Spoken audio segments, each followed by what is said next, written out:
Alright, well, video time. Just got off work. Look, you can tell. Got something in the mail. It's pretty cool.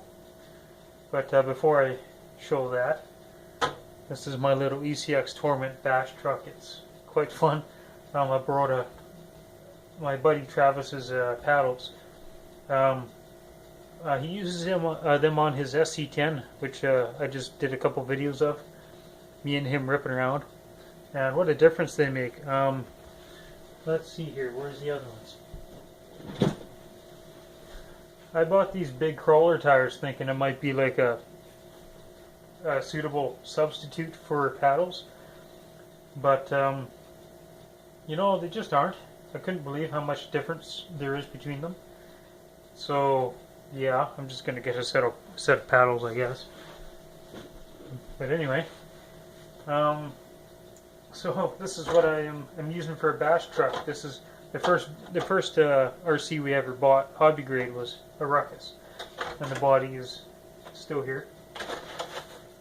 So what I've got is this is just kind of leftover stuff. Turnigy Trackstar 60 amp. Well, it's kind of loose now. It's temporary because it's just a basher. Hobby Wing 5200 kV 6.5, and actually does pretty good. It's a lot of fun. I was, even with a 25 tooth pinion, which is kind of steep for that low turn motor, I'm doing like 40-foot long wheelies in snow. You know, the motor doesn't seem too happy, but it never gets above 90 degrees Celsius outside, mainly because it's like -10. But whatever, that's a little bit of fun. I actually snapped the rear part of the chassis. Came down pretty hard once and I had to replace the entire thing.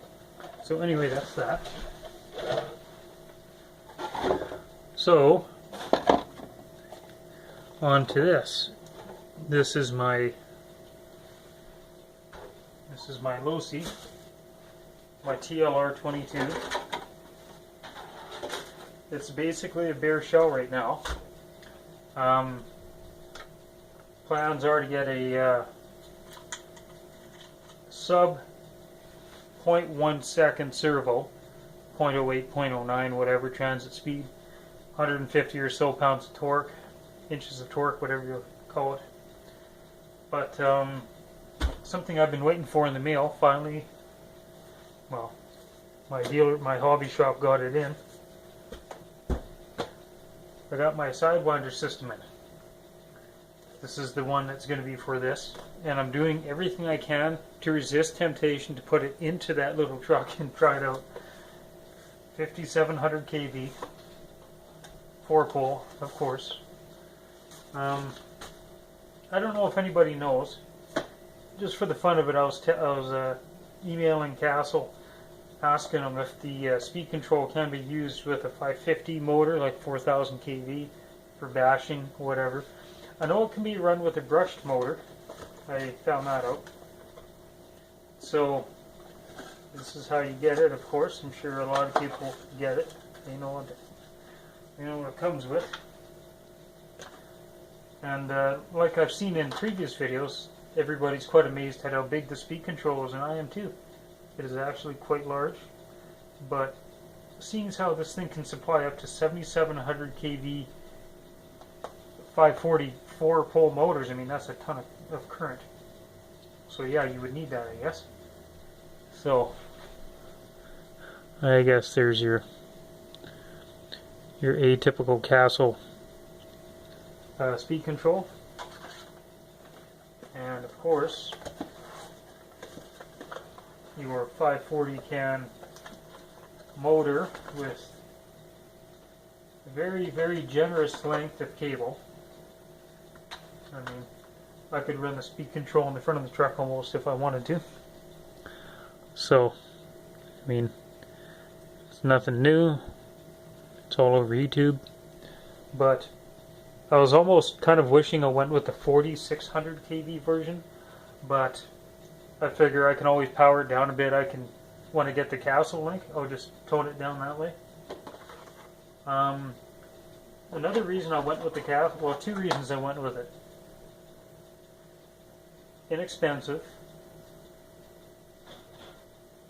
and the features. I mean, you just simply plug in the motor. There's no soldering, no nothing. So if you decide you want to throw on a 3800 kV 1410 motor, run it on 2S only from what I see online, plug in your 3800, 46, 69 or whatever, 77, and you keep the same speed control. And if you want to run like a vintage class, and if they let you run this kind of stuff, you can run a brushed motor on it. And up in Canada here, our dollar is kind of suffering right now, but as of today when I picked it up, it was $161 taxes paid, so $145 plus tax. So significantly more than the United States patrons would pay, but I mean, up here for a decent censored speed control, you're looking at just about that much. And now you get a motor and speed control, and it's 4-pole, which I was really wanting a 4-pole because we have a pretty steep triple at our track, and it's nice to have that punch to get up and over it because it's a short straightaway that leads you to that triple. So I wanted something torquey. I don't need a ton of straightaway speed. I'm not too concerned about that. But either way, that's my bit of an update here. And fingers crossed, I'm going to keep this untouched. But you never know, I might throw it into the truck and just try it out. Because it's actually rated up to 3-cell, as long as you gear it relatively low. So anyway, that's my update. Low C's getting closer to going here. So yeah.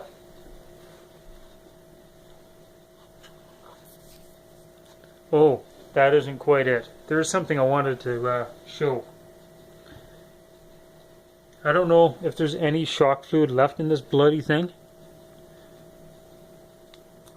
It's kind of getting stiff. Where is it?